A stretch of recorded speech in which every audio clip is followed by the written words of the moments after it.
अस्सलामुअलैकुम and a very good morning. जागो लाहौर में आप सबको खुश आमदीद कहते हैं जनाब। हंसती मुस्कुराती खूबसूरत सी सुबह के साथ मैं हूँ निवास सिर्फ इस उम्मीद के साथ कि आप लोग जहाँ कहीं भी होंगे खैरियत से होंगे। और जनाब अगर मौसम अच्छा होना तो वैसे ही हमारा मूड खुशगवार हो जाता है। और मेरे मूड से तो आपको पता चल ही गया होगा कि बाहर का जो मौसम है कितना खुशगवार है, कितना प्लेजेंट हो चुका है बारिश होने की वजह से।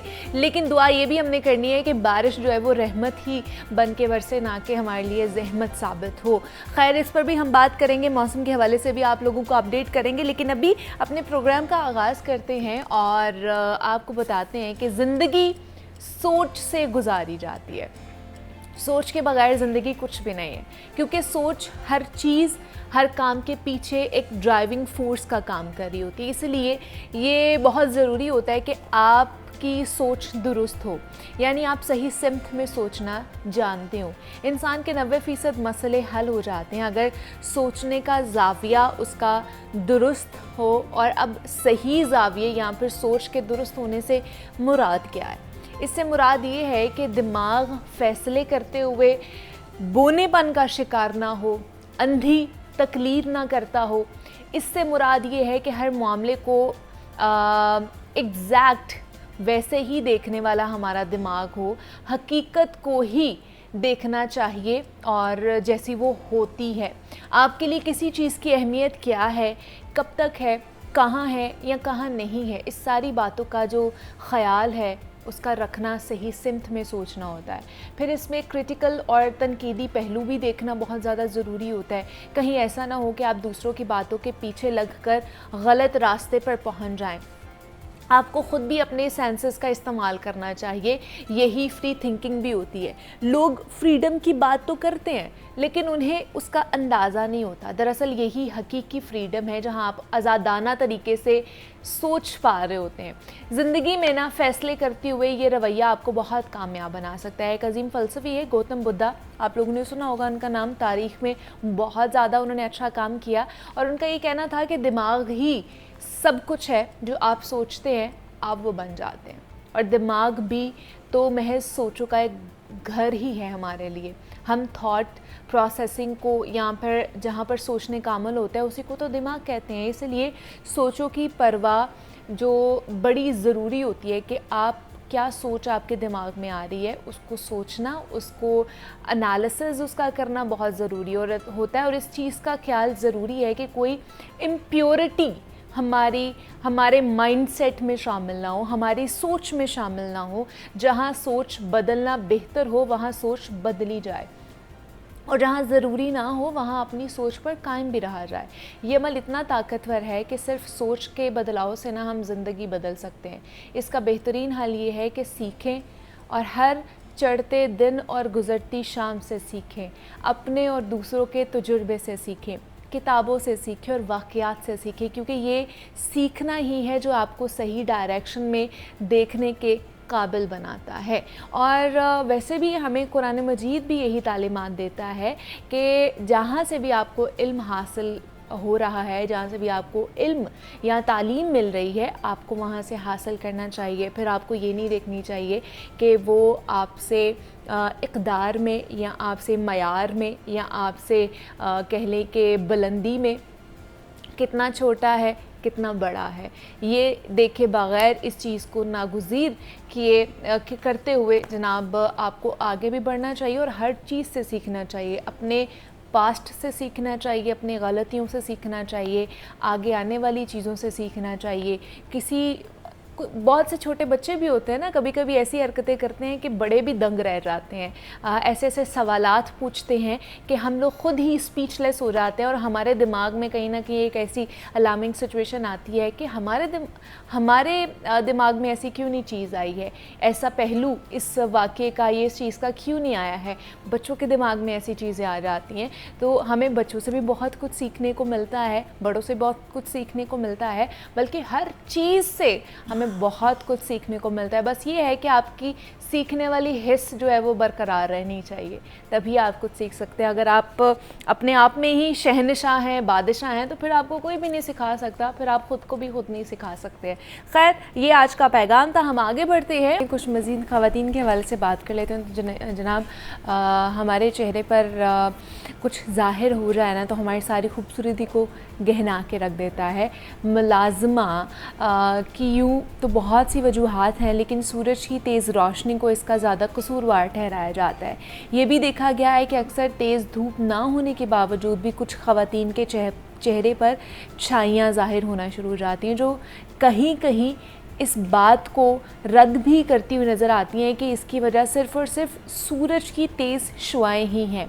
मर्दों की निस्बत ख़वातीन इस मसले का ज़्यादा शिकार नज़र आती है, जिसकी एक वजह उनकी गैर मयारी और सस्ती मेकअप प्रोडक्ट्स का इस्तेमाल भी होता है, जो कम वक्त और कम कीमत होने की वजह से अच्छी तो लगती हैं, लेकिन उनके जो मनफी असरात है वो मुलाज़मा की सूरत में भी उनके चेहरे पर ज़ाहिर होते हैं। दूसरा ये कि मुलाज़मा चेहरे पर ज़ाहिर हो जाए तो सबसे पहले डॉक्टर से उसकी तस्दीक ज़रूरी होती है। बाज़ ख़वातीन चेहरे पर या नाक के पास, गर्दन, कानों के पीछे कुछ स्याह या ब्राउनिश कलर के जो धब्बे होते हैं ना, उनको ज़ाहिर होने पर भी लापरवाही का मुज़ाहरा करती हैं, जो उनके लिए नुकसानदेह साबित हो सकते हैं। तो घरेलू टोटके या फिर होम रेमेडीज़ हो सकता है कि हमारी स्किन की और बीमारियों में कहीं अपना किरदार अदा कर रही हूँ, लेकिन मुलाज़मा जैसी बीमारी में इन टोटकों से जितनी एहतियात की जाए उतनी बेहतर होगी। इस हवाले से एक इलाज जो कि केमिकल पीलिंग है, और वो बहुत ज़्यादा लोग करवा रहे हैं। केमिकल पील से आपकी स्किन रिफ़्रेश हो जाती है। इसके अलावा आपका चेहरा आप इवन दो के हाथों पे भी करा सकते हैं, गर्दन पे भी, और दीगर हिस्से भी आपके साफ़ और ताज़ा हो जाते हैं। तो इस इलाज के बारे में बात करेंगे। दूसरा, एंटी एजिंग के ऊपर भी बात करेंगे कि ये इसको किस तरह हम लोग बेहतर कर सकते हैं, अपनी एजिंग प्रोसेस को स्लो डाउन किस तरह कर सकते हैं। ऑब्वियसली हम एज तो करते ही हैं, जितनी हमारी एज बढ़ती जाएगी, हर साल हमारी एज जो है वो हम बड़े हो रहे होते हैं, तो उसके साथ साथ हम एजिंग की तरफ जा रहे हैं। तो उस एजिंग प्रोसेस को किस तरह स्लो डाउन कर सकते हैं उस पर बात करेंगे। और chemical peeling, what is chemical peeling, इस पर भी बात करेंगे। तो इस पर बात करने के लिए हमारे साथ डॉक्टर कमल जवाद मौजूद हैं स्टूडियोज़ में, जो कि कंसल्टेंट डर्मेटोलॉजिस्ट हैं। डॉक्टर कमल, आपको वेलकम कहती हूँ जागो लाहौर में। कैसी हैं आप? Thank you so much. मैं ठीक हूँ अल्हम्दुलिल्लाह। आप कैसी हैं? मैं भी बिल्कुल ठीक ठाक। डॉक्टर कमल, बाहर तो मौसम बड़ा अच्छा हुआ है, लेकिन फिर भी कह लें कि जिस तरह की सूरत हाल हुई भी है वो आप देख कर ही आ रही हैं सड़कों की, और बारिश के आफ्टर इफ़ेक्ट्स देख रहे हैं। लेकिन जैसे बारिश के आफ्टर इफ़ेक्ट्स हैं, वैसे कुछ और चीज़ों के भी आफ्टर इफ़ेक्ट्स होते हैं, जिसमें एक मुलाज़मा भी आ जाता है।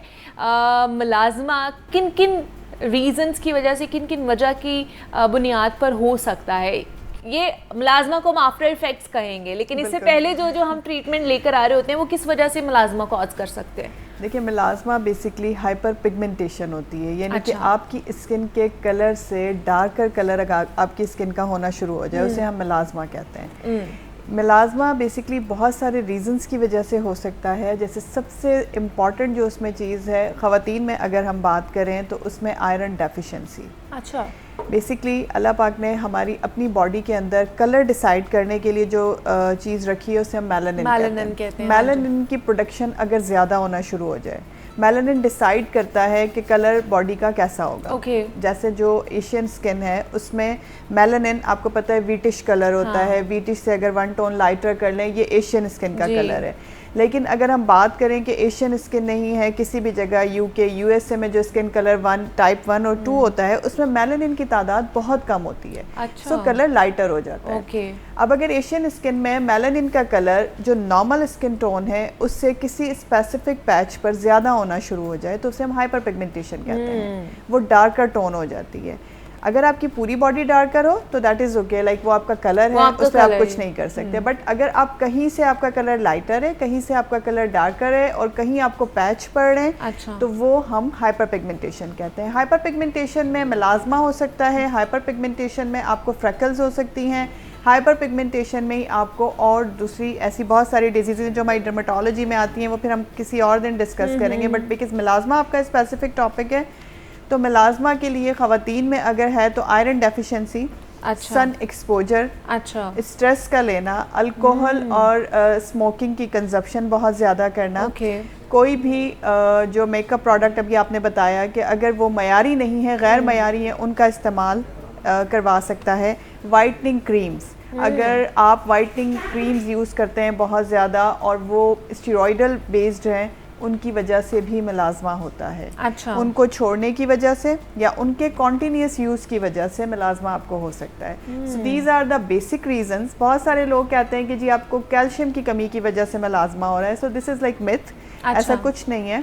आपको जो मेन मिलाजमा होता है वो आयरन डेफिशिएंसी की वजह से होता है, स्ट्रेस की वजह से होता है। आपने देखा होगा खासतौर पे ख़वातीन प्रेगनेंसी में सफ़र करती हैं इस चीज़ से। आजकल खैर बहुत सारे मेल्स भी ऐसे हैं जिन्हें स्पेसिफिकली इस पैच पर, ये जो आपका मेलार वाला पैच होता है चीक्स वाला, मेल्स को खास तौर पे इस एरिया में हाइपर पिगमेंटेशन स्टार्ट हो जाती है। उसका मेन कॉज ये होता है कि खवातीन फिर भी थोड़ी बहुत प्रोटेक्शन कर लेती हैं, सन ब्लॉक लगा लिया, मेकअप लगा लिया या कोई भी ऐसी प्रोटेक्शन, या अपने आप को थोड़ा प्रॉपर, मेल इतना नहीं करते।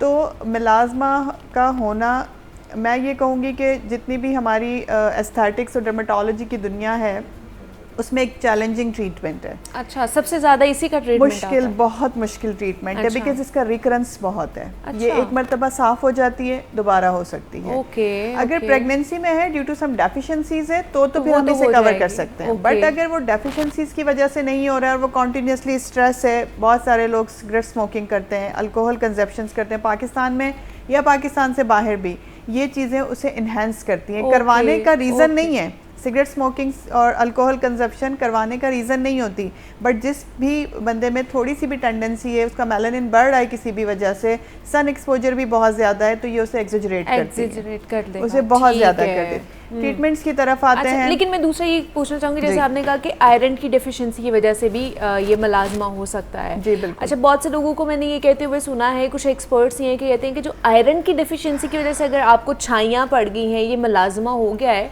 तो वो जाएगा नहीं, आप जितने मर्जी ट्रीटमेंट करा ले। वाकई ऐसा है? ऐसा एक्चुअली मुनीबा मैं इसलिए कमेंट नहीं कर सकती इसके ऊपर, या मैं इसे अग्री नहीं कर सकती। उसका रीज़न ये है कि देखिए, डेफिशिएंसी अगर कॉज आयरन है, आप आयरन की डेफिशिएंसी को कंप्लीट कर लेते हैं, आपका आयरन पूरा हो जाता है, आप अपनी डाइट भी बैलेंस ले रहे हैं और कोई कॉज नहीं है, आप सन से प्रोटेक्शन भी अच्छी से कर रहे हैं, फिर बाद में अपनी स्किन केयर भी अच्छी कर रहे हैं, तो बिल्कुल हम उससे बच सकते हैं। अच्छा। एक मरतबा आपकी स्किन अगर इन डेफिशिएंसीज को पूरा करने के बाद क्लियर हो जाती है, बाद में अगर आप अपनी स्किन को प्रोटेक्ट कर लेते हैं, प्रॉपरली केयर कर लेते हैं उसकी, तो फिर वो दोबारा नहीं होता। अगर प्रोटेक्शन प्रॉपर है, बट ऐसा हम करते नहीं है ना। एग्जैक्टली। लेकिन ये कि हो सकता है, बिल्कुल हो सकता है, अगर कोई एग्जैक्ट कॉज आपके पास मौजूद है और आप उससे कवर अप हो सकते हैं, आप उसकी ट्रीटमेंट कर सकते हैं, तो बिल्कुल हो सकता है। अच्छा, क्या दूसरा ये भी हो सकता है कि एक तो आपने बताया कि वाइटनिंग क्रीम्स की वजह से भी हो सकता है, दूसरा ये कि बहुत से लोग अब जैसे सस्ते वाले भी सन ब्लॉक्स यूज कर रहे होते हैं, क्या उनकी वजह से भी कॉज हो सकता है? बिकॉज वो आपको प्रोटेक्शन तो दे नहीं रहा ना उस तरह। ये आपका जो सेकंड रीजन है, यही इसका आंसर है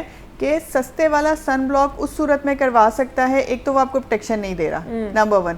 नंबर 2, इस तरह के सन ब्लॉक्स के अंदर कहीं ना कहीं वाइटनर्स होते हैं, यू नो। अच्छा। वाइटनर्स होते हैं स्टेरॉइडल बेस्ड, तो वो स्लो पॉइजन का काम करते हैं।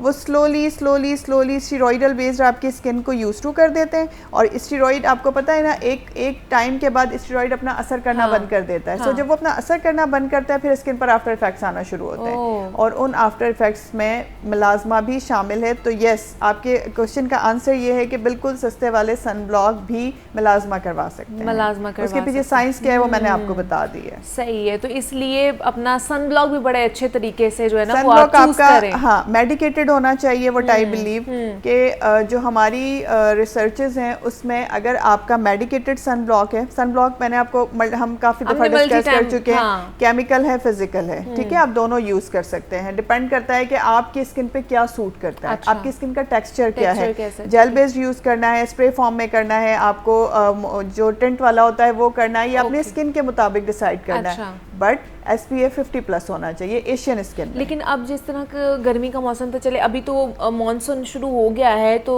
थोड़ी सी मौसम प्लेजेंट हो गया, लेकिन पीछे आपको पता है कितनी गर्मी थी। तो इवन दो कि अगर हम अच्छे वाला भी सनब्लॉक लगा के निकल रहे हैं ना, तो इतना पसीना आता था कि मुझे लगता है कि उसका कोई फ़ायदा ही नहीं था। एक्चुअली क्या होता है मुरीमा, एक आइडियल तरीका ये होता है कि कोई भी केमिकल सनब्लॉक जो है वो 30 मिनट में अपना असर शुरू करता है। अच्छा। तो आपने जब भी घर से बाहर निकलना है 30 मिनट्स पहले सनब्लॉक को अपने फेस पर लगा लेना है, अपने एक्सपोज पार्ट्स पर लगा लेना है। 20 to 30 मिनट्स में जब वो अपना वर्क करना शुरू करेगा तब वो आपके लिए बेनिफिशियल होगा। फिर अगर आपको पसीना आ भी जाता है तो आपकी स्किन में वो एब्जॉर्ब हो चुका है। उन्हीं पोर्स से नो डाउट आपको स्वेटिंग भी हो रही है, बट क्या होगा कि हमेशा कोई भी अच्छा सनब्लॉक आपने वैसे भी 3 to 4 आवर्स के बाद रिपीट करना है। तो अगर हम डिस्कस कर चुके हैं कि मेकअप लगाए या कुछ है तो आप स्प्रे बेस्ड कर सकते हैं या कोई भी और उसकी फॉर्मुलेशन ऐसी ले सकते हैं जो आपकी स्किन पर उस वक्त के लिए सुइटेबल हो। सो 3 to 4 आवर्स में आपने वो रिपीट करना ही है। स्वेटिंग होने के बाद वो थोड़ा बहुत उसमें से निकल जाता है सनब्लॉक, अगर आप 3 to 4 आवर्स में रिपीट करेंगे तो दोबारा से कंपनसेट हो जाएगा वो। तो मेलाज़मा से प्रोटेक्शन के लिए 2 चीज़ें और एंटी एजिंग भी हम बात करेंगे, उनके लिए भी 2 चीज़ें, दोनों के लिए ये बहुत कंपल्सरी है, एक आपका मॉइस्चराइजर और दूसरा आपका सनब्लॉक। अच्छा, ये बहुत ज़रूरी है। ये दोनों कंपल्सरी है। इसे आप इस तरह ज़रूरी समझे जैसे इंसानी ज़िंदगी के लिए पानी ज़रूरी है। तो ये बहुत ज़रूरी है, इसे अपनी डेली रूटीन में हर बंदे को शामिल कर, बंदा और बंदी दोनों को शामिल करना चाहिए। आपने अपना मॉइस्चराइज़र बहुत अच्छा रखना है और दूसरा कि सन ब्लॉक, इन दोनों का लाजमी इस्तेमाल करना है। क्या क्या ट्रीटमेंट्स हो सकते हैं इसके आजकल मार्केट में या डर्मेटोलॉजिस्ट की दुनिया में कौन कौन से ट्रीटमेंट्स चल रहे हैं इसके? एक्चुअली डर्मेटोलॉजी की दुनिया में तो मेलाज़मा के ट्रीटमेंट बड़े स्पेसिफिक से थे। अच्छा। लेकिन एस्थेटिक्स ने जैसे जैसे आगे ग्रो किए एस्थेटिक्स, तो ट्रीटमेंट्स भी उसके आगे आगे एडवांस होते चले गए। हमारे पास ट्रीटमेंट ऑप्शंस में शुरू में ये होता था कि हम सिर्फ खाने और लगाने वाला ट्रीटमेंट पेशेंट को देते थे, उसका कॉज डिटेक्ट करते थे, डायग्नोस करते थे, लैब्स करवाते थे, जो कॉज है उसे ट्रीट करते थे और देन खाने लगाने वाला ट्रीटमेंट सन प्रोटेक्शन दे दिया। अच्छा, ठीक है। लेकिन अब क्योंकि जितना आपको पता है एस्थेटिक्स बहुत एडवांस हो चुकी है, तो अब हमारे पास जो ऑप्शंस हैं उसमें हम स्टार्ट करते हैं प्रोसीजर्स के साथ। डिफरेंट प्रोसीजरल ऑप्शंस हमारे पास होते हैं जो कि हम मेलाज़मा के पेशेंट के लिए करते हैं, जिसमें हमारे पास PRP माइक्रो नीडलिंग है, इन्फिनी माइक्रो नीडलिंग है, उसके अलावा CO2 फ्रैक्शनल लेज़र है, पीको लेज़र है जो हम इस्तेमाल करते हैं मेलाज़मा के पेशेंट्स के लिए। उसके साथ साथ खाने लगाने वाला चलता रहता है, बट ये वो प्रोसीजर्स हैं जो हम मंथली या फोर्टनाइटली लाइक 15 डेज अपार्ट हम उनको रिपीट करते हैं। सो 3 to 6 सेशंस नीडेड होते हैं इसके लिए, और सम टाइम हम 1 महीने में पेशेंट को बुला लेते हैं, सम टाइम अगर पेशेंट की स्किन हील होने में टाइम लगा रही है तो उससे भी ज़्यादा time, but ideally 4 to 6 weeks का टाइम देते हैं। अच्छा, ठीक है। इसके अलावा जो प्रोसीजर है वो हमारे पास केमिकल पीलिंग का है, जिसका आपने शुरू में जिक्र भी किया था। केमिकल पीलिंग बेसिकली हमारा टॉपिक है आज का, तो मैं ज़्यादा उसी पे बात करना चाहूँगी। केमिकल पीलिंग एक ऐसा प्रोसीजर है जिसमें हम डिफरेंट पील्स यूज़ करते हैं, डिफरेंट एसिड पील यूज़ करते हैं, जिनकी कॉन्सेंट्रेशन इतनी ज़्यादा हम बैलेंस्ड रखते हैं कि वो आपकी स्किन को बर्न ना करें। केमिकल जो पीलिंग है वो उसकी मुझे वैसे बेसिकली केमिकल पीलिंग बहुत पसंद है। उसका रीज़न ये है कि OPD बेस्ड प्रोसेस है। आपको 15 to 20 मिनट्स में हम पेशेंट को फ्री भी कर सकते हैं। डाउन टाइम एज सच कोई नहीं होता पेशेंट का। पेशेंट OPD बेस पर आके प्रोसीजर करवाएगा और अपने घर जा सकता है। उसमें तरीका ये होता है कि अगर आपको मेलाज़मा है तो उसके लिए हम ग्लाइकोलिक पील यूज़ कर सकते हैं, पाइनएप्पल पील यूज़ कर सकते हैं, पम्पकिन पील यूज़ कर सकते हैं। अच्छा।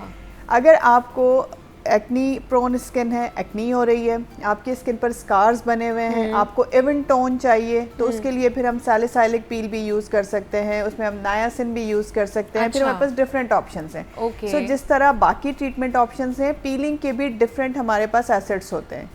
मेलाज़मा की अगर हम बात करते हैं तो आइडियली मैं जो यूज़ करती हूँ, मेरी जो फेवरेट है, इसमें हम ग्लाइकोलिक पील यूज़ करते हैं। अगर कॉम्बो में यूज़ करेंगे तो ग्लाइकोलिक सैलिसाइलिक यूज़ कर लेते हैं, पम्पकिन, और हम फिर इसमें पपाया पील भी यूज़ कर लेते हैं, सम टाइम पाइनएप्पल भी कर लेते हैं, बट मैं वो पेशेंट टू पेशेंट वेरी करती हूँ कि कंडीशन क्या है। बिल्कुल ऐसे ही है। और ये पील हम some time 15 days apart repeat करते हैं और सम टाइम 1 मंथ अपार्ट। अच्छा। उससे क्या होता है, प्रोसेस क्या है उसका, आपकी जो सुपरफिशियल लेयर है स्किन की वो एक्सफोलिएट होती है, यानी कि वो रिमूव होती है। बट वो कोई ऐसा नहीं है कि कोई खाल पूरी स्किन की उतर के हाथ में आ गई है और आपका एक नया चेहरा आ जाएगा, नहीं, स्लोली पीलिंग होती है, बिकॉज इंसान है ना, सांप में और इंसान में नहीं इतना फर्क होता है। सो वो जो पीलिंग होती है स्लो प्रोसेस होता है। ड्राइनेस हो सकती है इसके बाद, काफ़ी लोगों को कंप्लेन होती है कि हमें ड्राइनेस हो रही है, तो इमीडिएट किसी फंक्शन से पहले आपने नहीं करवाना, बिकॉज एक प्रोसीजर है, आपको कम से कम 2-3 मंथ्स का टाइम देना है अगर आपने इसके रिपीटेड सेशन करवाने हैं। तो ऐसा नहीं है कि आपने पीलिंग करवाई है और कल जाके आप कोई इवेंट अटेंड कर लेंगे, नहीं, आपने 1 वीक का टाइम उसे देना है, बिकॉज पीलिंग का जो मेन पर्पज है वो यही है कि वो आपकी स्किन को पील करती है, पील ऑफ करे, एक्सफोलिएट करे। आपकी स्किन पर हल्की हल्की सी लेयर्स उतरती हैं और वो आपने खुद से नहीं छीलनी, उसे रिमूव होने देना है, खुद ही वो रिमूव बिल्कुल। उसका बेस्ट जो प्रोसीजर है बाद में डाउन टाइम, मैं इसलिए नहीं कह रही थी कि डाउन टाइम है, मतलब उसमें करना ये होता है कि अगर आप सन ब्लॉक यूज़ करें और मॉइस्चराइजर जो मैंने बताया, दोनों मेरे फेवरेट हैं, बार बार मैं बोलती रहती हूँ, सब कहते हैं कि इनका 2 बहुत फोकस होता है, लेकिन आप ट्रस्ट करें जो इन 2 चीज़ों पर फोकस करते हैं वो अपने एजिंग के प्रोसेस को स्लो डाउन कर लेते हैं। सो ये 2 चीज़ें आप करने से आपकी जो पीलिंग हो रही है वो बहुत अच्छी और प्रोटेक्टिव रहेगी। अच्छा, स्किन इन्फ्लेम नहीं होगी, इचिंग भी नहीं होगी और ज़्यादा ड्राइनेस भी नहीं होगी और आप अपना मेकअप करके अपनी डेली रूटीन पे वापस भी आ सकते हैं। अगर आप कुछ भी अप्लाई करना चाहते हैं, मॉइस्चराइजर अप्लाई करें, देन आप अपना सन ब्लॉक अप्लाई करें। लेकिन अगर देखें, अगर फौरन से आपने पीलिंग करवाई है, अगर आप प्रोसीजर करा के आए हैं, तो उसके बाद कौन से ऐसे स्टेप्स हैं जो बिल्कुल भी नहीं आपने करने? आपने हॉट शावर नहीं लेना, नंबर 1, जिम ज्वाइन नहीं करना ताकि स्वेटिंग ना हो, कम से कम 2 से 3 दिन। अच्छा, ठीक है। उसके अलावा आपने अपने फेस पर किसी भी किस्म का ऐसा कोई प्रोडक्ट नहीं लगाना जो कि मजीद एक्सफोलिएट करे। कुछ लोग स्क्रबिंग करते होते हैं, कुछ लोग ऐसी क्रीम्स यूज करते हैं, एक्टिव इंग्रेडिएंट नहीं लगाना ना आपने, जैसे रेटिनॉल है, जैसे टेरेटिनॉइन है, इस तरह की एडाप्लिन है, ये चीज़ें जो लोग यूज़ करते हैं वो उस वक्त इस्तेमाल नहीं करेंगे। वो आपका डर्मेटोलॉजिस्ट डेफिनेटली आपको गाइड करेंगे, वो आपको बताएंगे कि आपने इन दिनों में ये चीज़ें इस्तेमाल नहीं करनी, अगर आप यूज्ड हुए तो ये चीज़ें बंद कर दें। सो आपने कोई भी ऐसा इंग्रेडिएंट यूज़ नहीं करना जिसमें एसिड हो, नंबर 1, या जिसमें कोई भी ऐसी चीज़ हो जो आपकी स्किन को पील ऑफ करे। ठीक है। सो आपने थोड़ी सी एहतियात करनी है। बेस्ट यही है, आपने सन ब्लॉक लगाना है और मॉइस्चराइजर लगाना है। 2-3 डेज के लिए आप अपनी ये रूटीन रखें, जब वो कम्प्लीटली पील ऑफ हो जाएगी, आपको खुद फील होगा कि आपकी स्किन इवन हो रही है। अच्छा। आपकी स्किन पर ग्लो आ रहा है और आपकी स्किन से वो जो मिलाजमा का टिंट है वो काफी हद तक कम होना शुरू हो गया है। सो पार्ट ऑफ ट्रीटमेंट है केमिकल पीलिंग मिलाजमा की। अच्छा, दूसरा जैसे आपने ग्लाइकोलिक एसिड की बात की है कि इसमें वो उसका भी होता है, बहुत ज्यादा अमल दखल होता है, बिल्कुल ऐसे। लेकिन घर में भी बहुत से लोग हैं आजकल ग्लाइकोलिक एसिड लगा भी रहे हैं, एज अ टोनर भी यूज कर रहे हैं, क्या वो यूज करना चाहिए हमें कि नहीं? एज ए टोनर हम कर सकते हैं। इसमें ये कि अगर आपका बहुत ज़्यादा स्किन सेंसिटिव नहीं है, आपने पहले मैंने बताया बार बार मल्टीपल टाइम कि कोई भी चीज़ नई ट्राई करने से पहले आप उसे अपने एल्बो पे लगा के चेक कर लें। अगर आपकी स्किन को वो इच नहीं कर रही, आपकी स्किन ज़रूरत से ज़्यादा रेड नहीं हो रही है, वो इतना ज़्यादा सेंसिटिव आपकी स्किन नहीं है, तो आप एज ए टोनर यूज़ कर सकते हैं। फिर भी मेरा कहना यही है कि बेहतर है अपने डर्मेटोलॉजिस्ट को कंसल्ट कर लें एक बार, ऐसा कोई भी प्रोडक्ट यूज़ करने से। बट आप बहुत श्योर हैं इस चीज़ के लिए कि ठीक है मेरी स्किन पे ये सूट करता है, तो आप उसे यूज़ कर सकते हैं। तो फिर आप यूज़ कर सकते हैं, बिकॉज ये जो पील्स होती हैं और इनके थोड़े थोड़े से जो कंसंट्रेशन अगर किसी चीज़ में मौजूद होती है तो ये आपकी स्किन की प्रोटेक्शन के लिए होती है। अच्छा। बट अगेन उसकी कंपनी अच्छी होनी चाहिए और प्रोडक्ट अच्छा होना चाहिए, फिर ही होना चाहिए। अच्छा, दूसरा लास्टली मैं ये पूछना चाहूँगी, आपने भी सोशल मीडिया पे देखी होगी ग्लाइकोलिक एसिड के हवाले से भी, मुँह पे तो यूज़ कर रहे हैं जी, डेंड्रफ के लिए भी लोग यूज कर रहे हैं, बालों में भी, स्कैल्प में भी, वो भी सही है कि नहीं? देखिए, वो मैं इसलिए उसको नहीं एग्री करती अगेन मुनीबा कि देखिए आपकी स्किन पे हो सकता है आपको वो सूट कर जाए, बट उसे मैं अप्लाई करूं तो मेरी स्किन पर वो इचिंग करवा दे, मेरी स्किन को बर्न करवा दे वो। सो बगैर मशवरे के और बगैर अपनी स्किन के टेक्सचर को जाने हुए आप उसे ना ही अप्लाई करें तो बेहतर है। अगर आपने करनी है तो डर्मेटोलॉजिस्ट को एक बार कंसल्ट कर लें, वो आपको बता देंगे, फिर आप यूज कर सकते हैं, फिर आप वो यूज कर सकते हैं। तो आज हमने मुलाजमा के हवाले से बात की है, एंटी एजिंग पे भी हमने बात की है कि अगर आपका मुलाजमा ही ठीक है और आप वो सारी प्रोडक्ट्स यूज़ कर रहे हैं जिसके लिए 2 इंग्रेडिएंट्स इज़ मस्ट, जिसमें आपका सन ब्लॉक आ जाता है और आपका मॉइस्चराइज़र आ जाता है, अगर आप यही 2 चीज़ें अच्छी ब्रांड की और अच्छे तरीके से मेडिकल मेडिकेटेड यूज़ करें तो आप इन दोनों बीमारियों से बच सकते हैं, स्किन कंडीशन से बच सकते हैं। डॉक्टर कंवल हमारे साथ मौजूद है। Doctor Kanwal, thank you so much कि आप यहाँ पर आएँ, और यहाँ पे एक छोटी सी ब्रेक लेते हैं, मिलते हैं इस ब्रेक के बाद।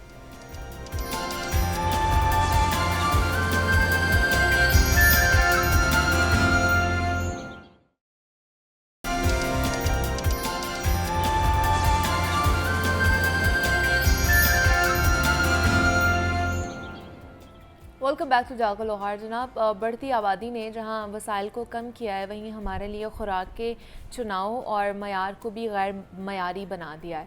शायद सच ही कहते हैं कि अब खुराक वैसी नहीं रही है जैसे हमारे वालिदैन यहाँ पर बुज़ुर्ग खाया करते थे, और हर चीज़ मिलावट से पाक हुआ करती थी।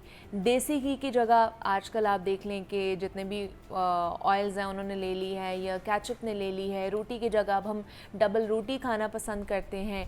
दही की जगह भी हम लोग जो बाकी चीज़ें हो रही होती हैं वो खाना पसंद कर रहे होते हैं। सलाद की जगह आजकल चिप्स ने ले ली हुई है। गर्ज़ आप सुनते जाइए और गिनते जाइए कि हमारा जो लाइफस्टाइल है वो आर्टिफिशियल फ्लेवर्स का ही नहीं बल्कि आर्टिफिशियल खुराक का भी शिकार हो चुका है, जिसका नतीजा ये है कि कम उम्री में मोटापा है, शुगर है, दिल के अमराज हैं और दीगर संगीन बीमारियों की शक्ल में हमारे सामने आते हैं। किसी का वज़न बढ़ गया है तो कोई जहनी मसाइल का शिकार होकर रह जाता है। तो आज के सेगमेंट पर हम इसी पर बात करेंगे कि हमने किस तरह अपना हेल्दी लाइफस्टाइल जो अपनाना है, कौन कौन सी चीज़ें हमने अपनी डेली लाइफ में इंक्लूड करनी है, कौन कौन सी चीज़ों को एक्सक्लूड कर देना है, ताकि हम लोग मेंटली भी हेल्दी रह सकें और फिज़िकली भी हम लोग हेल्दी रह सकें। तो इस पर बात करने के लिए दो गेस्ट हमारे साथ स्टूडियोज़ में मौजूद हैं। क्लिनिकल न्यूट्रिशनिस्ट एंड डाइटिशियन एमन है जिन्होंने हमें ज्वाइन किया है। एमन, आपको वेलकम कहते हैं जागो लाहौर में। कैसी हैं आप? आई एम कम्प्लीटली फाइन, आप कैसी हैं? मैं भी बिल्कुल ठीक ठाक। और उसके साथ साथ डॉक्टर हारिस बिन राशिद ने भी हमें ज्वाइन किया है, जो कि क्लिनिकल न्यूट्रिशनिस्ट हैं। हारिस, आपको भी वेलकम कहते हैं जागो लाहौर में। तो एमन, आप इससे स्टार्ट करते हैं। सबसे पहले तो बताइए कि हेल्दी रहने के लिए कौन कौन सी ऐसी चीज़ें या ऐसे कंपोनेंट्स जो हैं वो हमारे लिए ज़रूरी हैं, जिसका इंटेक करना लाजमी है, जो हमारी डेली लाइफ में या डेली डाइट में इंक्लूड होना चाहिए। बेसिकली बहुत सारी चीज़ें होती हैं, लेकिन द थिंग इज़ दैट कि हमारा माइंडसेट ऐसा होता है कि किसी एक फूड ग्रुप को या किसी एक पर्टिकुलर चीज़ को हम सोच लेते हैं कि ये चीज़ हमारे लिए ठीक नहीं है, और एक ओवरली उस चीज़ को रिस्ट्रिक्ट करना, यहाँ से प्रॉब्लम्स स्टार्ट होती हैं। अच्छा। बेसिकली अक्सर लोगों का एक कॉन्सेप्ट होता है कि carbs are not good for you, या जस्ट आप फैट्स, इवन के लोग उस चीज़ से थोड़ा हेसिटेट करते हैं कि माइट भी ये चीज़ नुकसानदेह है। अगर आप हर चीज़ प्रोपोर्शन में लेते हैं तो आपको कोई भी उसके साइड इफ़ेक्ट्स नहीं होते। अच्छा। डाइट के अंदर एक बैलेंस्ड अमाउंट ऑफ कार्बोहाइड्रेट्स होने चाहिए, प्रोटीन्स होने चाहिए और फैट्स होने चाहिए। अगर ये तीनों आपके जो मेन न्यूट्रिएंट्स हैं ये फुलफिल्ड होते हैं तो आपको जो छोटी मोटी डेफिशिएंसीज, माइक्रो न्यूट्रिएंट्स यानी जो वाइटामिन्स और मिनरल्स की जो डेफिशिएंसीज होती हैं वो कॉज नहीं होती हैं। अच्छा। तो हर एक बेसिक स्टैंडर्ड डाइट के अंदर होल ग्रेन्स का सोर्स एक होना चाहिए, लीन मीट जिसके अंदर चिकन आ जाता है, फिश आ जाती है, मटन और बीफ में अगर तब सेफ है अगर आप उस पर से फ़ैट ट्रिम कर लेते हैं, जो विजिबल फ़ैट ट्रिम होना चाहिए। उसके अलावा fruits, vegetables, grains, whole grains, dairy products के अंदर low fat milk, low fat yoghurt, ये चीज़ें होनी चाहिए। अगर हम फ़ैट्स की बात करें तो फ़ैट्स एक हद तक they are actually good for you. Body के बहुत सारे कॉम्पोजिशन, बॉडी की बहुत सारी मेम्ब्रेन सेल्स ऐसे हैं जो बेसिकली फैट्स, एग्जैक्टली, जो बेसिकली फैट्स ही बने हुए हैं, फैट्स की ही बेस पे हैं वो। तो उनको मेंटेन और सस्टेन करने के लिए हमें कोई हेल्दी सोर्सेज ऑफ फैट्स चाहिए होते हैं, जिसके अंदर हमारे पास नट्स आते हैं, सीड्स आते हैं, ऑलिव ऑयल आता है। जो भी फैट सॉलिड है रूम टेम्परेचर पे, that fat has to be avoided. Butter, margarine, these kind of things. अच्छा। vegetable oil अगर है, olive oil है, तो these are relatively better than that, मतलब these are relatively better than butter and margarine. तो ये एक general rule of thumb है, just to remember के लेकिन देसी घी is good. देसी घी के अंदर ये है कि कुछ लोग like there are some researchers that suggest के okay it's fine, लेकिन ultimately the fact is कि it comes down to the fact it is a saturated fat, यानी कि it is solid या semi solid at room temperature. ठीक है, like हाँ अगर हम compare करते हैं तो it's not as harmful as margarine, but like अगर हम health scale पे देखें तो obviously olive oil would be better in the long run. अच्छा। like वो ये just एक old misconceptions. सब afford नहीं कर सकते ना olive oil, तो उनके लिए क्या better है? अगर आप ऑलिव देखें, ऑलिव ऑयल बेसिकली क्या है, it's a vegetable oil basically. तो उसके कंपैरिजन में बहुत सारे दूसरे ऑयल्स जो relatively they are cheaper in the market, जैसे सनफ्लावर ऑयल है या कैनोला ऑयल इवन के, that is even better than, मतलब अगर वो नहीं आप अफोर्ड कर सकते ऑलिव ऑयल, ठीक है, तो वो तो आप उसके ऊपर शिफ्ट हो उसके ऊपर आप शिफ्ट कर सकते हो। ठीक है। अच्छा, हारिस आपसे पूछना चाहूँगी कि जिस तरह मैं बात कर रही थी अपने इंट्रो में कि हम लोग बहुत आर्टिफिशली आगे बढ़ते जा रहे हैं टेक्नोलॉजी में भी, और हमारी अब जो डाइट है वो भी आर्टिफिशली बहुत ज़्यादा हम लोग उसमें इनकलकेट करते जा रहे हैं अपनी डाइट में। आर्टिफिशियल फ्लेवर्स हो गए, आर्टिफिशियल डाइट हो गई, जिस तरह रेडी टू कुक बहुत सी चीज़ें हम लोग घर पर लेकर आते हैं जो डब्बा पैक चीज़ें होती हैं, पैकेज फूड होते हैं कि उन्हें ला के सिर्फ फ्राई किया और बना के खा लिया। इससे जो है वो कितनी हमारी एक तो फिज़िकल हेल्थ इफ़ेक्ट हो रही है, हमारी गट हेल्थ इफ़ेक्ट हो रही है, स्टमक इफ़ेक्ट हो रहा है, और साथ ही साथ हमारे मेंटली भी कहीं ना कहीं हम लोग इसकी वजह से हमारा ब्रेक डाउन हो रहा होता है। अच्छा, इस बात को स्टार्ट करने से पहले थोड़ा सा पीछे जाना पड़ेगा हमें कि जब हमारे पास फूड प्योर था ना, तो हम लोगों को अडल्ट्रेशन, कंटामिनेशन, फोर्टिफिकेशन, इनरिचमेंट वगैरह नहीं करनी पड़ती थी। आजकल हम लोगों ने एक ही किस्म की ज़मीन पे हज़ारों सालों से फार्मिंग करते आ रहे हैं और वहाँ पे कल्टीवेशन करते आ रहे हैं। उस ज़मीन के पास कुछ रहा नहीं है अब हमें प्रोवाइड करने के लिए। जैसे कि डॉक्टर ने अभी बताया बात कि 2 किस्म की चीज़ें होती हैं। मैं डाइट को थोड़ा सा डिफ़ाइन कर दूंगा उन लोगों के लिए जिनके पास टाइम कम होता है और उनको मैनेज करना होता है। एक कार्बोहाइड्रेट, प्रोटीन और लिपिड्स वगैरह होते हैं जिन्होंने आपको सिर्फ एनर्जी प्रोवाइड करनी होती है। अच्छा। बेसिक बिल्डिंग ब्लॉक्स होते हैं बॉडी के, ठीक है। एक होते हैं मिनरल्स एंड वाइटामिन्स वगैरह। हम लोग प्राइमरी इस टाइम जो पूरी दुनिया का फोकस है वो सिर्फ एनर्जी कंज्यूमिंग आइटम्स के ऊपर है, ना कि मिनरल्स एंड वाइटामिन्स के ऊपर है। अगर हम मिनरल्स और वाइटामिन्स के ऊपर फोकस अपना नहीं कर रहे होते तो हमारी पूरी की पूरी बॉडी के जो फंक्शंस है वो अफेक्ट हो रहे होते हैं। जैसे कि आप कह लें कि आपका जेनेटिक म्यूटेशंस आना स्टार्ट हो गई हैं, आपके पास कैंसर की रेशियोज़ बढ़ गई हैं, आपके पास एजिंग की रेशियोज़ बढ़ चुकी हुई हैं। खाना तो हर बंदा खा रहा है, then where the problem lies, where the problem stand, हम तो उसी जगह पे exactly that's the point कि आजकल लोग कोई भी विटामिन मिनरल्स के ऊपर फोकस ही नहीं कर पा रहा। हर पर्सन फास्ट फूड के ऊपर लगा और वो भी 100% सिर्फ एनर्जी कंज्यूमर है। जब आप एनर्जी रिच आइटम्स वगैरह को कंज्यूम कर रहे होते हैं और उतना आप बर्न नहीं कर रहे होते, आपकी body state of the mind के अंदर बैकवर्ड मूव करना स्टार्ट कर देती है। एजिंग ज़्यादा आ जाती है, प्रीमेच्योर जो प्यूबर्टीज़ आ रही हैं फीमेल्स वगैरह के अंदर, हार्मोनल इम्बैलेंसेस आ रहे हैं, और ये सारा कुछ इस वजह से हो रहा है। तो उस चीज़ को सपोर्ट करने के लिए मार्केट के अंदर कुछ चीज़ें होती हैं जिसको हम फोर्टिफिकेशन एनरिचमेंट के नाम से जानते हैं। अच्छा। कि फोर्टिफिकेशन होती है कि आपने किसी चीज़ के अंदर वो चीज़ ऐड कर दिया जो पहले से उसके अंदर मौजूद नहीं होती, और इनरिच कर दिया किसी ऐसी आइटम को, जैसे मिल्क के अंदर आप लोगों ने कैल्शियम की इनरिचमेंट कर दी है, तो वो आपको कैल्शियम प्रोवाइड कर रहा होता है उस सोर्स से जिसके अंदर आपको सिर्फ एनर्जी मिल रही थी पहले। तो ये 2 फैक्टर्स बहुत ज़्यादा इंपॉर्टेंट हैं।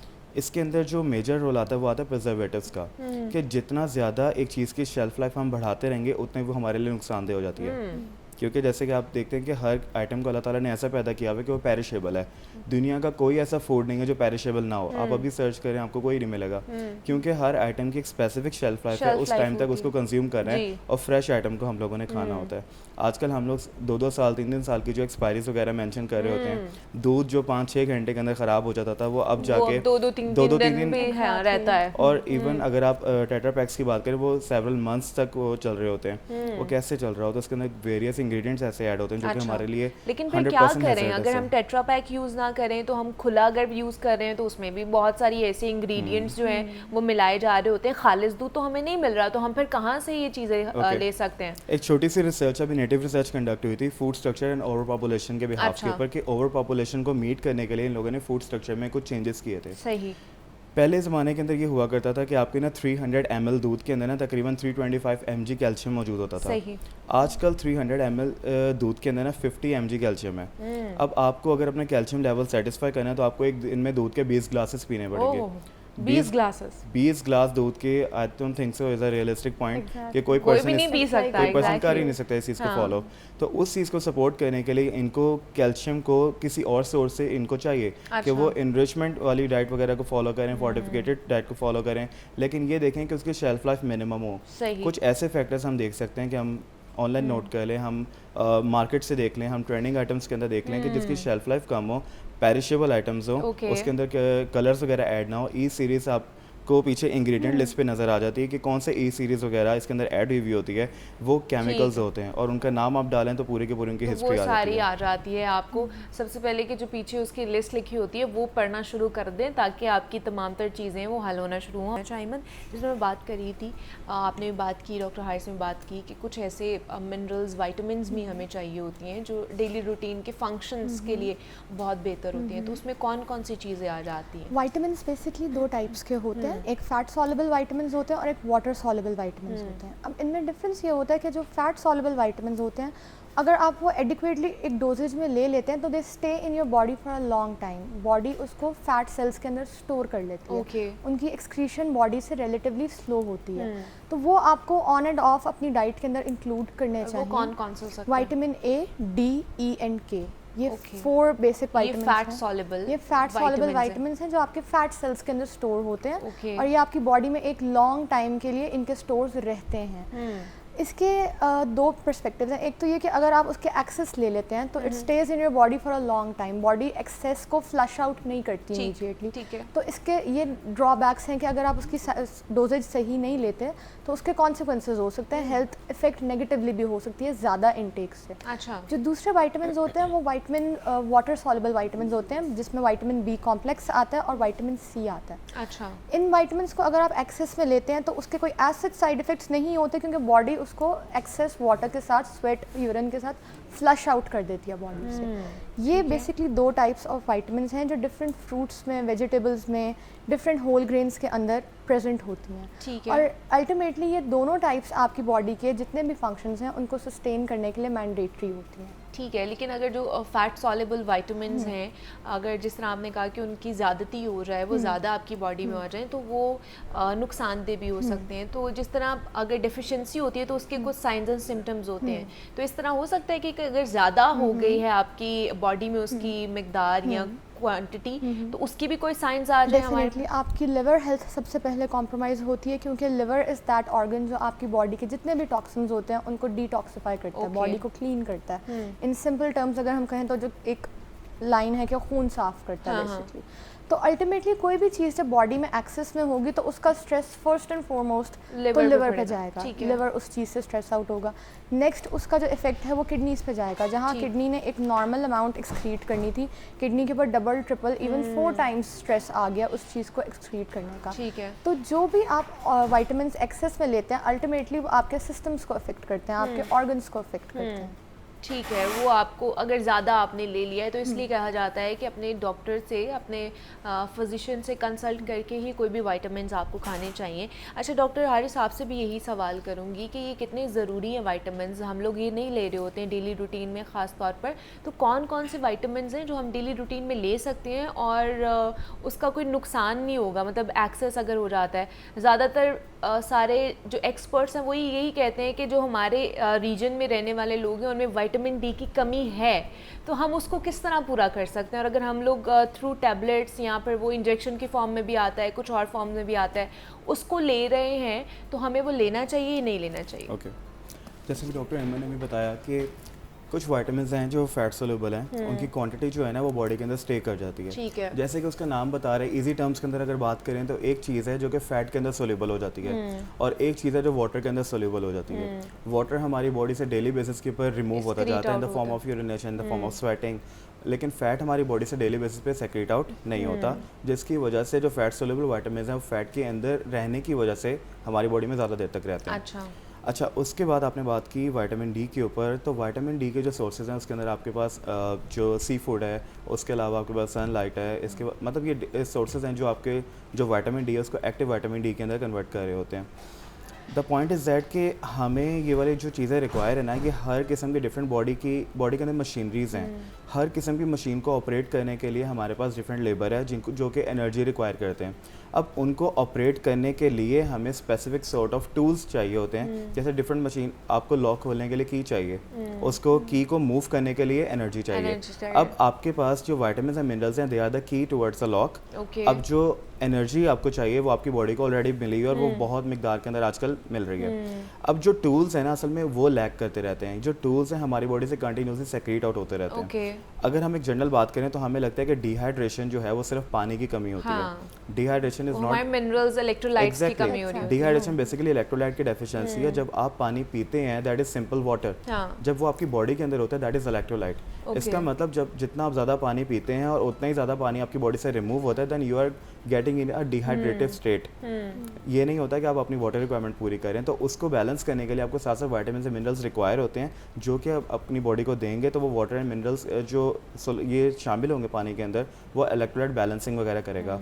और वो इलेक्ट्रोलाइट इलेक्ट्रोलाइट बैलेंस से होता है वो आपकी पूरी की पूरी बॉडी को स्टेबलाइज रखता है। इलेक्ट्रोलाइट्स बैलेंस के लिए सब कह रहे हैं कि ORS पिए एग्जैक्टली पानी में डाल के। फिर अगेन दैट स्टैंड्स के आप यूनिवर्सलिटी किसी को भी नहीं कह सकते कि आपने यही करना है। सही। It depends from body to body, condition to condition, age to age, depending on the factors और जोग्राफिकल रीजन, ये सारा कुछ वेरी कर रहा होता है जब आप किसी बंदे का प्लान वगैरह बना रहे होते हैं। अब इसलिए आप एक पर्सन का प्लान को पूरी पॉपुलेशन के ऊपर इम्प्लीमेंट नहीं कर सकते।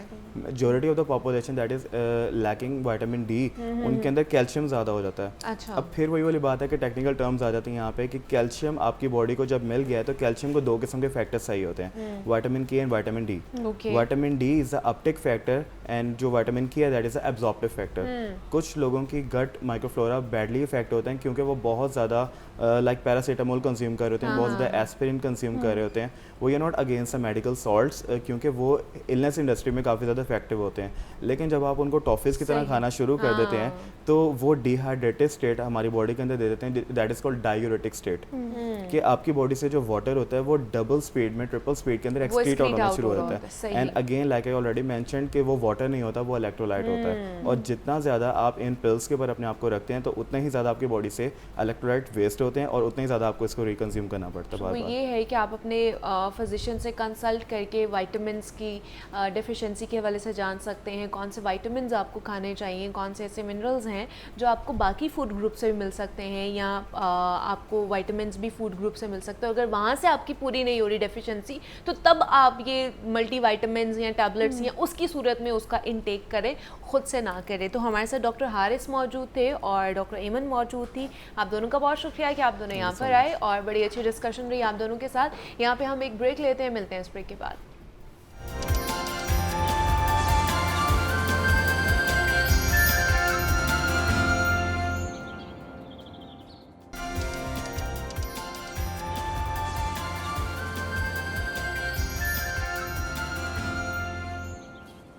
वेलकम बैक टू जागो लाहौर। जनाब अब कुछ बात कर लेते हैं गुर्दों के हवाले से। और गुर्दे हमारे जिस्म का इंतहाई अहम मौजू होते हैं।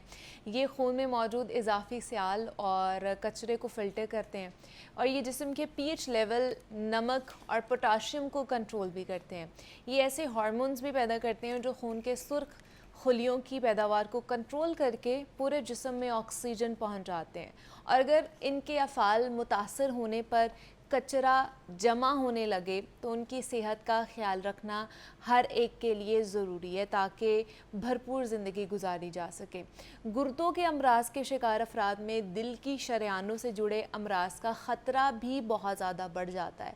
हालिया चंद दहाइयों के दौरान दुनिया भर में गुर्दों के अमराज की शरह में नुमाया इजाफ़ा होता जा रहा है।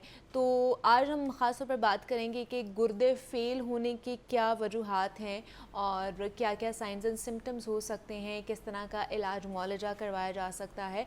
इस पर बात करने के लिए प्रोफेसर डॉक्टर मोहम्मद नज़ीर साहब ने ज्वाइन किया है हमें आज स्टूडियो में, जो कि डॉक्टर ऑफ नेफ्रोलॉजी हैं। डॉक्टर साहब आपको वेलकम कहते हैं जागो लाहौर में। कैसे हैं आप? मैं बिल्कुल ठीक हूँ, थैंक यू वेरी मच। आपने बड़ा अच्छा एक्सप्लेन कर दिया। थोड़ा सा मैं क्लियर कर दूं कि मैं प्रोफेसर ऑफ यूरोलॉजी हूँ। अच्छा। हाँ, नेफ्रोलॉजी हमारे कुलीग जी होते हैं जो बेसिकली फिजिशियंस होते हैं, तो हमारे पास सर्जरी और मेडिसिन दोनों का कॉम्बिनेशन होता है। ठीक है। तो इसमें फ़र्क क्या है नेफ्रोलॉजिस्ट में और यूरोलॉजिस्ट में? दोनों ही माहिरीन होते हैं गुर्दे के ही। जी, हम जो यूरोलॉजिस्ट होता है वो गुर्दा, मसाना और मर्दाना निज़ाम जो है रिप्रोडक्टिव सिस्टम है उसके पास बड़ा सिस्टम होता है यूरोलॉजिस्ट के पास। अच्छा। और मोर ओवर वो सर्जरी भी करता है। अगर फ़र्ज़ कर लें किसी को ट्रांसप्लांट की ज़रूरत है, पथरी के ऑपरेशन की ज़रूरत है, प्रोस्टेट गदूद के ऑपरेशन की ज़रूरत है, तो यूरोलॉजिस्ट बेसिकली उसके पास गुर्दा, मसाना, पथरी, गदूद और मर्दाना निज़ाम है, रिप्रोडक्टिव सिस्टम है और सर्जन भी है ये साथ। जो नेफ्रोलॉजिस्ट होता है वो गुर्दों का डॉक्टर होता है, जो गुर्दों की सिर्फ गुर्दे और उनका इलाज मुआलजा बजरिया मेडिसिन।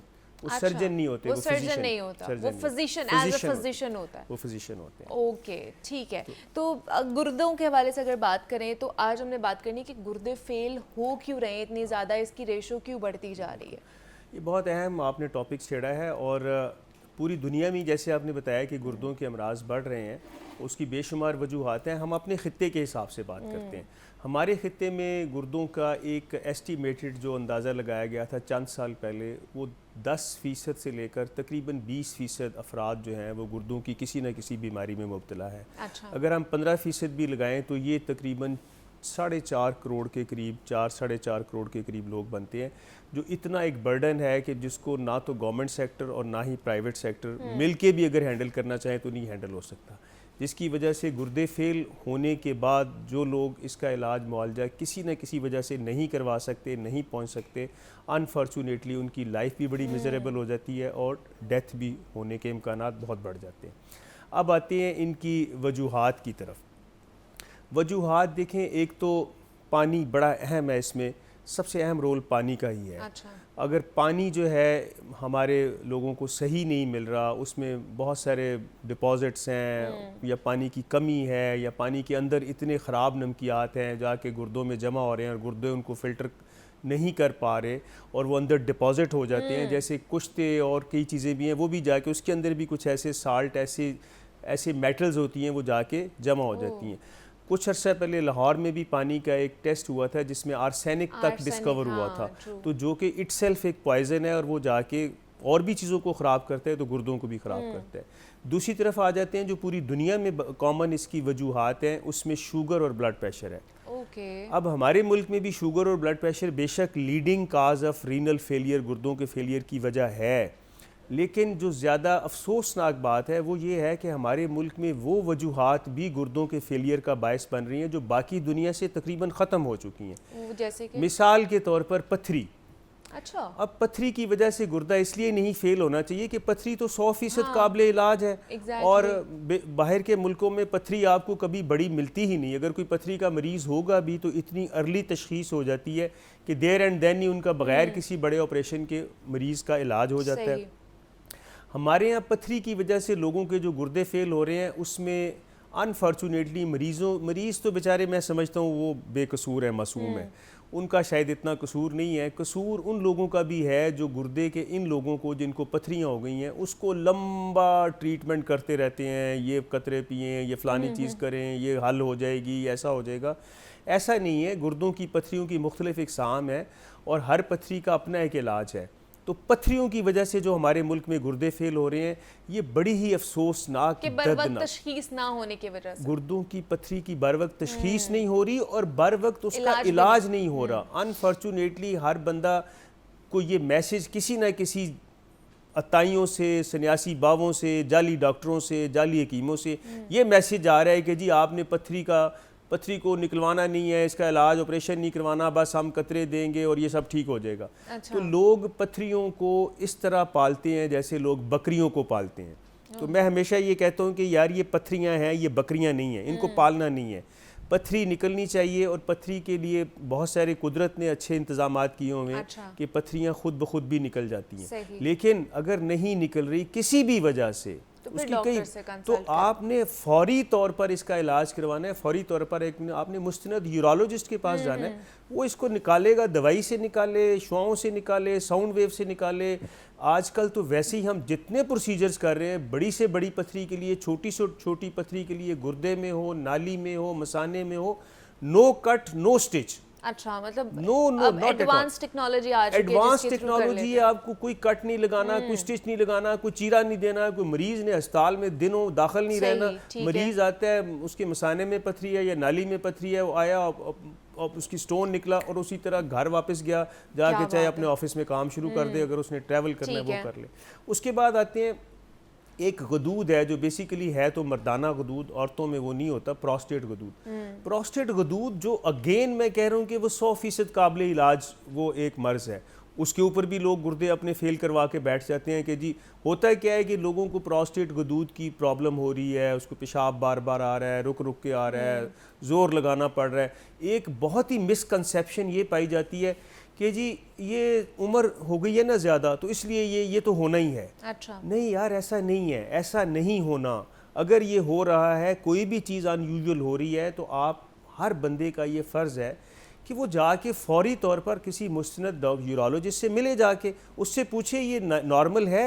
लोग खुद ही एज्यूम कर लेते हैं कि ये सब कुछ नॉर्मल है। इसका इलाज भी मौजूद है, 100% इलाज मौजूद है। और अगेन इसका इलाज भी again no cut no stitch.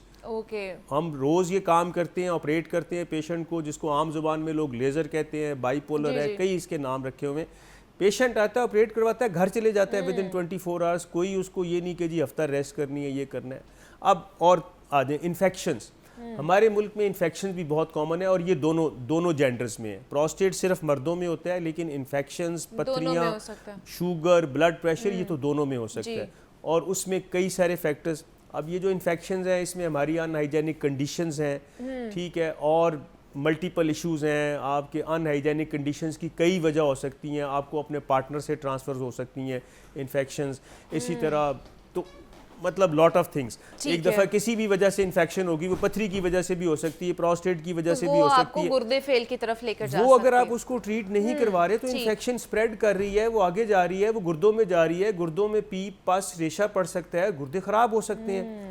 ये है जो कॉमन वजूहात है। उसके बाद आ जाते हैं कुछ ऐसी वजूहात हैं जो आपके कंट्रोल में नहीं है, वो पैदाइशी तौर पर आपको अल्लाह की तरफ से एक आपको मिल गई कोई बीमारी। मिसाल के तौर पर आपके गुर्दे की नालियाँ बड़ी तंग हैं। गुर्दे और गुर्दे की नाली का जो जोड़ है वो इतना बारीक है, वहाँ से यूरिन बन रहा है लेकिन आगे ही नहीं जा रहा, तो पीछे गुर्दों में जमा होना शुरू हो गया।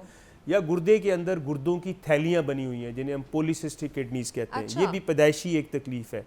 या आपके ये जो पेशाब आ रहा है गुर्दों से नीचे, वो एक मसाने में जमा होता है। तो मसाने में जमा होने के बाद उसको बाहर निकलना होता है। वो बाहर निकलने की बजाय वो ऐसा, ये भी पैदाइशी एक नुक्स होता है कि वो पीछे की तरफ जाना शुरू हो जाता है। तो कुछ चीज़ें ऐसी हैं जो पैदाइशी हैं। अगर किसी भी देखें, किसी भी तरह की कोई भी अलामत हो रही है, आपको लग रहा है आपका यूरिन पूरा नहीं आ रहा, आपको ज़ोर लगाना पड़ रहा है, यूरिन आपको लग रहा है कि आप यूरिन करते हैं तो पीछे आपको दर्द होना शुरू हो गई है, या इस मसाने वाली जगह पे आपको डिस्कम्फर्ट फील हो रहा है, या पेशाब की धार ठीक नहीं बन रही, या रुक रुक के आ रहा है, या कमज़ोरी हो रही है, तो ये तमाम चीज़ें आपको एक अल्लाह की तरफ से एक वार्निंग मिल रही है। आपको दर्द हो रही है, आपको बुखार, आपको हाँ साइंस एंड सिम्टम्स ये आ रहे हैं, early signs and symptoms. Exactly.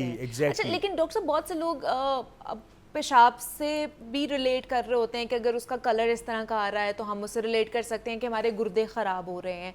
तो क्या ये पॉसिबल है कि हम उससे पता कर सकें? ये बिल्कुल, ये भी पॉसिबल है। ये एक बड़ा एक क्रूड सा घरेलू टोटका आप कह लें, वो मेथड है कि आप देखें कि आम तौर पे जो यूरिन का कलर होता है ना, उसमें भी एक कॉन्सेप्ट क्लियर कर लेना चाहिए सबको कि लोग समझते हैं बिल्कुल सफ़ेद यूरिन आ रहा है तो बहुत अच्छा है। नहीं, नेचुरली जो यूरिन का कलर है वो लाइट पेल येलो जिसको हम कहते हैं वो होता है, क्योंकि ये प्योर वाटर तो नहीं होता ना, इसके अंदर नमकियात होते हैं, वेस्ट मटेरियल होते हैं, तो हल्का सा पेल येलो जिसको हम कहते हैं, ये कलर इसका नेचुरल है। लेकिन अगर ये पेल येलो से डार्क येलो हो जाता है, ये रेडिश हो जाता है, ये तेल जैसा ब्राउन रंग हो जाता है, या इसके अंदर खून आना शुरू हो जाता है, या कोई चीज़ें निकलना शुरू हो जाती हैं, तो डेफिनेटली ये एक वार्निंग साइंस हैं, ये सिम्टम्स हैं। ये आपको अल्लाह की तरफ से आपको वार्न किया जा रहा है, आपको नॉक किया जा रहा है, जगाया जा रहा है कि भाई उठो, देखो, सोचो, समझो क्या मसला है। तो बजाय इसके कि उसको लोग क्या करते हैं, यहाँ एक मैं ज़रूर पैगाम दूंगा, लोग क्या करते हैं, अगर गुर्दों में एक दफ़ा खून आ जाए पेशाब की नाली में, और ख़ास तौर पर अगर वो बग़ैर दर्द के आए, अच्छा, तो लोग इसको बिल्कुल इग्नोर कर देते हैं। वो बाद में कभी वो फिर 2 दफ़ा 3 दफ़ा आएगा जिस वक्त शायद बीमारी बहुत फैल चुकी होगी, और लोगों को ये कॉन्सेप्ट है कि जी हाँ वो एक दफ़ा खून आया था तो उसमें तो दर्द भी नहीं हुई थी। अच्छा, दर्द ना होना शायद ज़्यादा ख़तरनाक होगा, क्योंकि अब खून आ गया तो खून कोई छोटी अलामत तो नहीं है, इसको किसी सूरत में इग्नोर नहीं करना चाहिए। ये किसी ट्यूमर, किसी कैंसर, किसी रसौली की अलामत हो सकता है, पथरियों की भी हो सकता है। तो हम जब गुर्दे फेलियर की बात कर रहे हैं तो इसमें हमने अभी बहुत सारी बातें की, लेकिन इसके अलावा जो वजूहात हैं वो ट्यूमर्स हो सकते हैं, वो प्रोस्टेट का कैंसर हो सकता है, वो मसाने का कैंसर हो सकता है, वो गुर्दों का कैंसर हो सकता है, वो गुर्दों की नाली का कैंसर हो सकता है, या जो हमारे आप कह लें जो हमारे ऑर्गन्स हैं मेल और फीमेल के, वहाँ जैसे फीमेल का एक साथ यूट्रस पड़ी होती है, ओवरी पड़ी होती है, सर्विक्स होती है, अगर उसका कैंसर बढ़ रहा है और वो पीछे मसाने को उसने पूरा ब्लॉक कर दिया तो गुर्दों के कैंसर का बायस बन सकता है। इसी तरह मर्दों के अगर नफ्स का कोई कैंसर है, प्रोस्टेट, ये जितनी भी चीज़ें मैंने अभी नाम ली हैं, ये भी सब की सब दे कैन वो गुर्दों के फेलियर की तरफ जा रहे हैं हो सकती हैं। बिल्कुल। अच्छा, बहुत से मैंने देखा है कि लोग अपने यूरिन को रोकते भी हैं, काफ़ी देर रोक कर भी रखते हैं, क्या इसकी वजह से भी कोई इफेक्ट हो सकता है कि नहीं? देखें, यूरिन का सबसे पहली बात तो ये है कि जब भी यूरिन आए उसको रोकना नहीं चाहिए। अगर कोई मजबूरी है तो ज़हर आप चंद मिनट के लिए रोक लेंगे और कभी कभार रोक लेंगे। अगर आपने ये आदत बना ली है तो अल्टीमेटली क्या हो रहा है कि पीछे एक मसाना है जो एक मस्कुलर बॉडी है, इलास्टिक बैंड नहीं होता है जैसे, जी, जी। आप इलास्टिक बैंड को खोलेंगे वो पीछे चला जाएगा और खींचेंगे और पीछे चला जाएगा, छोड़ देंगे वापस आ जाएगा। लेकिन अगर आप उसको खींचे रखेंगे और बड़ी देर तक खींचे रखेंगे फिर आप उसे छोड़ेंगे भी तो वापस नहीं आ सकेगा। तो गुर्दा भी बिल्कुल एक इलास्टिक इसमें मस्कुलर बॉडी है, उसको अगर आप बार बार यूरिन रोकेंगे तो गुर्दा थोड़ा मसाना बड़ा होता जाएगा और बड़ा होता जाएगा और बड़ा होता जाएगा, पीछे वो गुर्दों पे सारा प्रेशर पड़ेगा। और एक वक्त ये भी आ सकता है कि आपका मसाना जो है फिर वापस अपनी पोजीशन पे ना आए, तो गोया गुर्दे फेलियर हो ही रहे हैं, मसाना फेलियर भी हो जाएगा। तो ये एक टर्मिनोलॉजी लोग इससे अभी वाकिफ़ नहीं है, लेकिन दुनिया में ये टर्मिनोलॉजी अब इंट्रोड्यूस हो चुकी है, मसाना फेलियर यानी ब्लैडर फेलियर। ब्लैडर फेलियर हो गया, अब यूरिन पड़ा हुआ है बाहर ही नहीं निकल रहा, क्योंकि मसाना जो इतना सा था जिसके अंदर कैपेसिटी 400 ml की है, उसके अंदर अगर 1200 उसको आपने फुला दिया है, अब वो वापस कॉन्ट्रैक्ट नहीं हो रहा, उसी रबड़ बैंड की तरह कि जिसको आपने इतना खींच लिया है अब वो वापस अपनी जगह पे नहीं आ रहा। इसलिए अपने यूरिनेशन का भी बड़ा यूरिनेशन का आपको ख्याल रखना चाहिए, आपको अनड्यू खामखा नहीं रोक के रखना चाहिए। ठीक है। और इसी तरह एक चीज़ें अभी हमने ये बातें की हैं गुर्दे फेलियर के हवाले से ना, अब आते हैं कि जी इसकी अलामात क्या हो सकती हैं, फिर हम ये बात कर लेंगे इसको रोकना कैसे और इसका इलाज क्या हो सकता है। अलामात के अंदर एक लंबी लिस्ट है, जैसे मैंने अभी बात की, जितनी बीमारियों की मैंने बात की, शुगर, ब्लड प्रेशर, थैलियाँ, प्रोस्टेट, पथरियाँ, कैंसर, कितनी चीज़ें बात की हैं, तो इनमें से हर बीमारी की अपनी अलामात हैं। तो जिस तरह शुगर के मरीज़ का मुंह सूखता है, उसका वज़न कम हो सकता है, ब्लड प्रेशर के मरीज़ों में सर में दर्द हो सकती है, कुछ भी अलामात हो रही हैं या आपको पता है कि ये चीज़ें हैं, पथरी की वजह से दर्द हो सकती है, पेशाब का रंग बदल सकता है, खून आ सकता है, तो सबसे पहले तो आपने इन अलामात को इग्नोर नहीं करना। सही, ठीक है। मैं बार बार कहता हूँ कि देखिए सबसे बड़ी चीज़ जो अल्लाह ताला ने हमें इस वक्त दी हुई है वो हमारी ज़िंदगी है, और ज़िंदगी के अंदर सबसे अहम चीज़ क्या है, वो सेहत है। तो जान है तो जहान है, तो अपनी जान की हिफाजत हमने खुद करनी है। अगर मैं अपनी जान की हिफाजत नहीं कर रहा और मैं आपसे ये तवक्को कर रहा हूँ कि आप मेरी जान की हिफाजत करेंगे, तो कोई भी नहीं कर सकता। We are living in fools paradise, हम अहमकों की दुनिया में रहते हैं। तो हमें सबसे पहले अपनी मदद आप करनी है, फिर ही अल्लाह भी हमारी मदद करता है। तो अब आते हैं जी, अब इनकी अलामात अगर अब इस स्टेज पे चले गए हैं कि गुर्दे भी मुतासर होना शुरू हो गए हैं, तो अब पहले ये तब्दीली हो सकती है कि आपकी पेशाब की मिकदार कम हो जाए, बिल्कुल ही कम हो जाए, आपके जिस्म में कोई सोजिश होना शुरू हो जाए, आपके चेहरे की रंगत बदलना शुरू हो जाए, आपको खून की कमी हो जाएगी जैसे आपने खुद जिक्र किया, तो उसमें आपका रंग पीला हो जाए, हीमोग्लोबिन कम हो जाए, आपको विटामिन डी जो गुर्दों ने बनाना है कार वो नहीं बन रहा, तो हड्डियाँ कमज़ोर होना शुरू हो जाए, आपको कमज़ोरी हो रही है, आपको भूख कम लगना शुरू हो गई है, आप थकावट महसूस कर रहे हैं, चलते फिरते आपका सांस फूल रहा है, आपके जिस्म में पानी इतना ज़्यादा हो गया है कि आपको लग रहा है कि पता नहीं मैं क्या बन रहा हूँ। तो इतनी सारी चीज़ें हो सकती हैं। फिर आपको अगर आपके जिस्म में ये टॉक्सिक मादे जो यूरिया, क्रेटिनिन और कई चीज़ें जो हैं वो बढ़ रही हैं, आपको गनुदगी हो सकती है, आपको बेहोशी हो सकती है, गशी तारी हो सकती है, वॉमिटिंग हो सकती है, नौजिया हो सकता है। मतलब फिर जब आपके इतनी ये कॉम्प्लिकेशन हो जाए, खुदा ना खास्ता, तो ब्लीडिंग डिसऑर्डर्स हो सकते हैं, खुदा ना खास्ता आपको ज़रा सा कहीं टच हुआ है ब्लीडिंग शुरू हो सकती है। तो यानी इसकी बहुत ज़्यादा चीज़ें जो हैं वो कुछ भी हो सकती हैं, लेकिन हमें इस ख़तरनाक स्टेज से पहुंचने से बहुत पहले पता चल जाता है, प्रोवाइडेड कि हम अपनी आंखें खुली रखें, अपने दिमाग को हाजिर रखें और किसी भी चीज़ को, किसी भी वार्निंग को इग्नोर ना करें। तो इसका इलाज क्या है डॉक्टर साहब? और जिस तरह आपने कहा कि क्रेटिनिन लेवल भी बढ़ जाता है, इसका मैंने बड़ा सुना है आजकल जिनको गुर्दे का प्रॉब्लम होता है कि क्रेटिनिन लेवल ज़्यादा नहीं होना चाहिए, इसकी वजह से भी आपके गुर्दे फेल होने के चांसेस ज़्यादा हैं। तो इसमें क्या करना चाहिए, इसका इलाज क्या है? अच्छा, बिल्कुल, इसमें देखें सबसे पहले तशख़ीस करानी है। तशख़ीस कराने के लिए मैं बार बार एक ही बात करता हूँ, तशख़ीस आप खुद नहीं करेंगे, आप किसी जाली क्वैक डॉक्टर, हकीम, जाली उनके पास नहीं जाएंगे। आपकी तशख़ीस अगर गलत हो गई तो आपका इलाज भी गलत होगा। ठीक है। तो आपने सही तशख़ीस करने के लिए आपने माहिरीन के पास जाना है, वो माहिर गुर्दा हो, नेफ्रोलॉजिस्ट हो, या माहिरीन गुर्दा मसाना हो, वो यूरोलॉजिस्ट हो, उसके पास जाना है। वो आपको बताएगा कि आपके गुर्दे की सूरत हाल क्या है। अच्छा।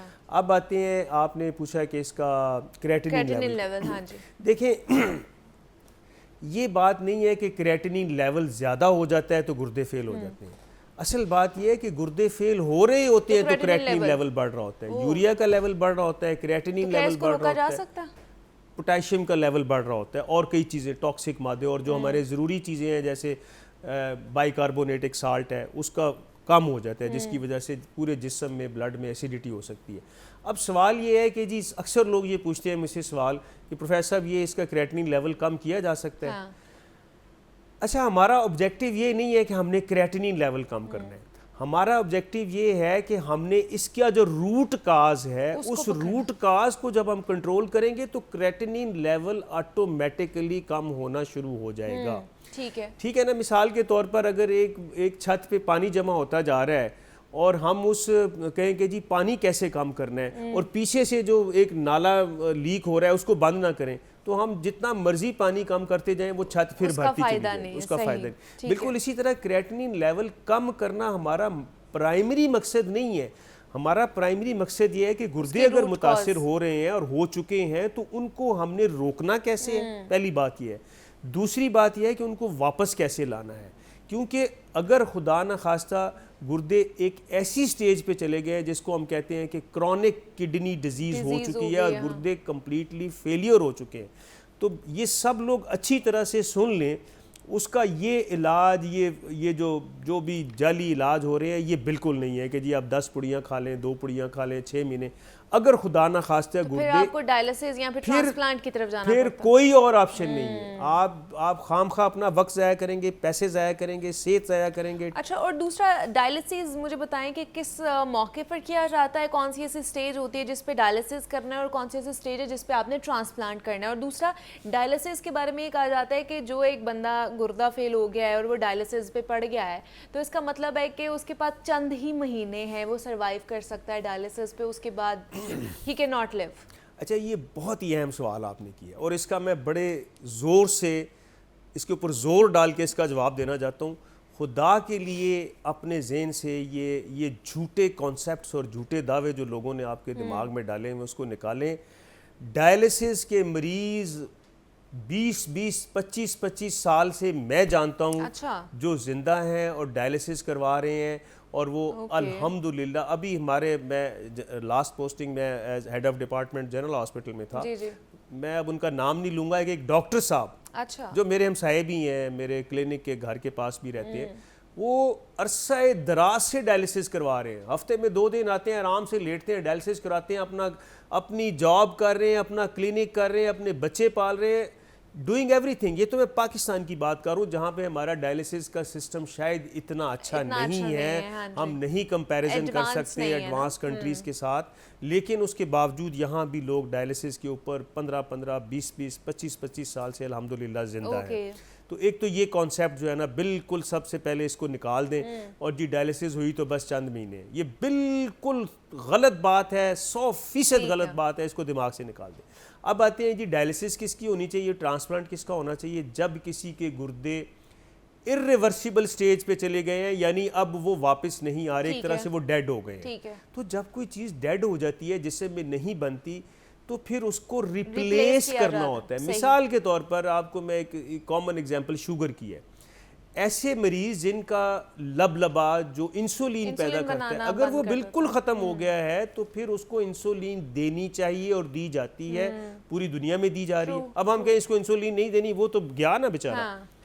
बिल्कुल इसी तरह से अगर किसी बंदे के गुर्दे कंप्लीटली फेल हो गए और अब जिस्म तो बाकी जिंदा है ना, उसमें नमकियात भी डिस्टर्ब हो रहे हैं, उसमें खतरनाक मादे, टॉक्सिक मादे भी पैदा हो रहे हैं, तो उनको कौन निकालेगा? इस स्टेज पे फिर हमने रिप्लेसमेंट करनी है। रिप्लेसमेंट थेरेपी सिर्फ 2 हैं। अच्छा। वो मरीज जिसके गुर्दे मुकम्मल तौर पर फेल हो गए हैं उसको या डायलिसिस पे डालना है या उसका ट्रांसप्लांट करना है। आखिरी बात ये है कि अगर आप ये कहें कि जी क्या सिर्फ डायलिसिस से मुमकिन है, यस। अच्छा। वो लोग जिनके गुर्दे एक्यूट अचानक फेल हो जाते हैं, बहुत ज्यादा वॉमिटिंग हुई, पानी की शदीद कमी हो गई, कोई और खतरनाक बीमारी हुई, ये कोई ऐसा ट्रॉमा हुआ जो उनके गुर्दों को एग्जैक्टली तो वो गुर्दे फेल हो गए, वो रिवर्सिबल होते हैं और उसमें डायलिसिस हमें 1, 2 या 3 या 4 डायलिसिस करनी पड़ती है और वो वापस बिल्कुल नॉर्मल हो जाते हैं। तो लेकिन अगर आपके बिल्कुल ही फेल हो गए, नाकारा हो गए हैं, तो फिर आपको ट्रांसप्लांट की तरफ जाना पड़ता है, वो भी आपकी कंडीशन देखकर। वो एक डॉक्टर ही आपको अच्छे तरीके से रेफर कर सकता है कि आपने कौन से स्टेज पर क्या चीज़ें इख्तियार करनी है। तो आज हमने इन डिटेल में गुर्दे फेलियर के हवाले से बात की है कि कौन कौन सी कॉजेज़ हो सकती हैं और किस तरह इनको प्रिवेंट किया जा सकता है, और इलाज भी पाकिस्तान में मौजूद है जो करवा के आप अपनी ज़िंदगी बेहतरीन तरीके से गुजार सकते हैं। तो प्रोफेसर डॉक्टर मोहम्मद नज़ीर साहब हमारे साथ मौजूद है। डॉक्टर साहब बहुत शुक्रिया आपके वक्त का कि आप यहाँ पर आए और इस पर हमारे साथ डिटेल में बात की है। मुझे इजाज़त दीजिए, अपना ख्याल रखिएगा, अल्लाह हाफ़िज़।